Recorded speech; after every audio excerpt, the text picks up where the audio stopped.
we're getting ready to get the heck out of the United States, and this is our last day in Nashville. And over the weekend, we had a goodbye party and said goodbye to all of our friends. And then today is the last day my daughter's going to see her best friend. And I said goodbye to her parents, and we love them so much. We've become such good friends with them, and it was so unbelievably hard. But they are such special people. They're planning to meet us in Portugal in the spring. And then also, we're planning a Disney cruise in 2026. And I am just so grateful that they want to put an effort in to stay close with us.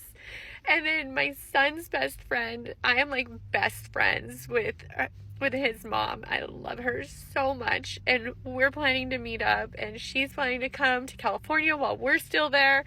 And these people are so special. Like, having people that want to make the effort to stay in our life while we want to do something so crazy is like wild. And they are so supportive, and they're like, you guys are gonna have the best time. This is like something that's so special, and unbelievably supportive. So it is just so lovely to know that I don't have a lot of friends, but the ones I do sure do mean a lot to me, especially as an introvert. I don't let very many people in, and gosh, I'm just bawling my eyes out right now. I'm gonna miss them so much.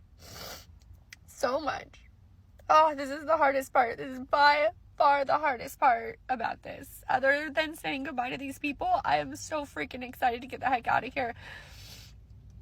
Anyways, I need to pull myself together because I'm going to the dollar store to get road trip, like, goodies for my kids, some crayons and stuff like that to keep them occupied, because literally in the middle of the night, we're going to wake the kids up and we're going to head to grandma's in California.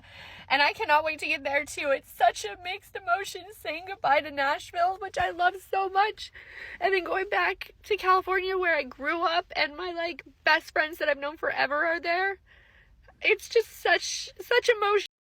There's so many people leaving the United States of America, and let me tell you why this is so satisfying. Because this woman in particular, I believe, is an extreme liberal, and a lot of people are in crash out mode. And so, what they're doing is they're making rash decisions to uproot their children and to talk negatively about the Trump administration and to talk negatively about the United States of America. And then they say that they're going to move abroad. Now, I did see this woman come across my timeline a couple times, and in the previous one, she was saying, "Can't wait to leave out of the United States of America 90 days." Now it's time to go. Have a good time. I think that a lot of these people are hoping for somebody to say, "Oh no, please stay. We want you here. It's going to be a great time, and it's not the same without you, and so you guys need to stay." But what these people do, and this is, it kind of makes me question how they've been able to survive this long outside of being coddled, because how can you be one of those type of people that would uproot your children and to move abroad without having an informed, strong, long-term plan for how this is going to impact not only you but everybody else? Earlier in my life, I thought that, what would it be like to live here or to live there? And then I quickly quelled that. And one of the reasons that I quelled it is because I've always taken into consideration, and I'm not talking about moving abroad, I'm talking about like moving around in the United States of America. And I quickly quelled it, which I'm thankful that I did, and saner heads prevailed, because I wanted to do the thing that was in the best interest of my daughter, right? And so never in a million years would I ever uproot her. Never in a million years would I take her away from the community and the place that loved her and stuff like that. And so even though I wasn't necessarily looking to move abroad, and I'll tell you specifically at the time that I considered it, I actually did it, but it was only over the wintertime, and largely just because nobody could really move and go anywhere inside of Michigan, and it was during the time of COVID. And so I moved down to Miami for like 3 to 4 months or something like that. And we had a phenomenal time. But I'll tell you that I was really ready to go home. I really was. And I was really ready to get back to Michigan. And I love Michigan. And as of right now, Michigan is the place where I've invested a lot of my resources. Everything has gone absolutely beautiful. Even though I'm out here on the West Coast right now, and I'm experiencing all of America, I've decided that I wanted to travel into multiple different places in America, largely because I believe that there are so many undiscovered gems here in the 50 states. I haven't been to all 50 states. I haven't been to several different places that I wanted to visit, even inside of my own state, inside of Michigan, right? And so, now that I see that it's a lot of liberals that decide that they want to go to move to other places, and I've been looking at, all of the different videos of what's happening in Paris and Barcelona and London and stuff, and it's being taken over by immigrants, ironically. And the people even in those places are revolting. If you look at what's going on in Mexico City, they are basically telling people that are not from Mexico to get out. They want them to leave. They don't want them there. They don't think that they belong there. They're treating them like they trash. And I largely support that. They're saying that they don't want them either speak Spanish or get out. That's kind of the lingo. They putting up the Uno reverse cards and saying that y'all need to go back to your own town if you're American and you actually travel abroad, or you have a work from home job. This woman, I don't know exactly how she's going to pay for it, but if you actually go through her comments, and I don't know if I'm able to pull this up right now, if you go through her comments, you would be able to see that a lot of people are actually like, man, this place will be better without you.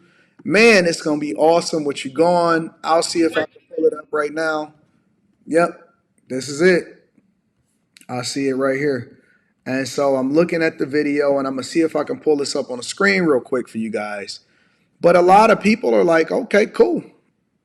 Have at it. We okay with that. This is one of the comments right here on the video of her, and is saying, as a first generation immigrant, it's wild to see how privileged people are. America is not perfect, but I never think about leaving. The opportunities my family and I have and the life we were able to build is a dream. I could see my kids taking it for granted since they have never had real struggles, and I'm thankful they haven't had to experience what I lived through. Goes on to say, this is what winning looks like. Oh my God, these videos make me so happy. Please mail in your ballot in 2028. And then she responds, a few less Democrats votes MAGA, says thank you. Our country just got better. Some people are saying America stays winning. America just keeps winning. God bless America. Nashville just became a little better. Keep up the amazing job. Mr. President is working. I'm guessing you have a passport and a visa and aren't going to sneak into whatever country you're going to. Man, we just keep winning. Take your friends and your parents with you. You'll be back. America wins again. Are you moving to the Middle Eastern country? I hear they have more freedom than the United States of America. Obviously, that's tongue in cheek and a joke. Uh, I want to take a moment to express my gratitude for your decision. This country will undoubtedly benefit greatly from this choice. Some people saying literally just made my day. America is awesome, good for you. Were you able to just walk into their country, or did you have to declare yourself? Did you have to let them know you are staying for how long, and what do you think they will do if you overstay your visa and don't become a citizen before that time? How dare you enforce their borders or even have borders at all? No human should be illegal in the world, right? And obviously you got a couple people like these comments are horrifying. But the point that I'm making is that a lot of these people are the very ones that are advocating for us to just openly have borders, letting people come into this country without even thinking twice about it. And now they think that they're going to punish us by leaving the United States of America. Always like to give credit to the content creators, so the link is going to be in the description. Teach Henley 40% off your first order plus 20% off life. Also, make sure you guys tap into the Patreon. Link is in the description. Let me know what y'all think of in the comments about different people deciding to leave the United States of America. Liberals, in particular, leaving the United States of America because they crying about Trump enforcing ICE and borders and people coming over here legally.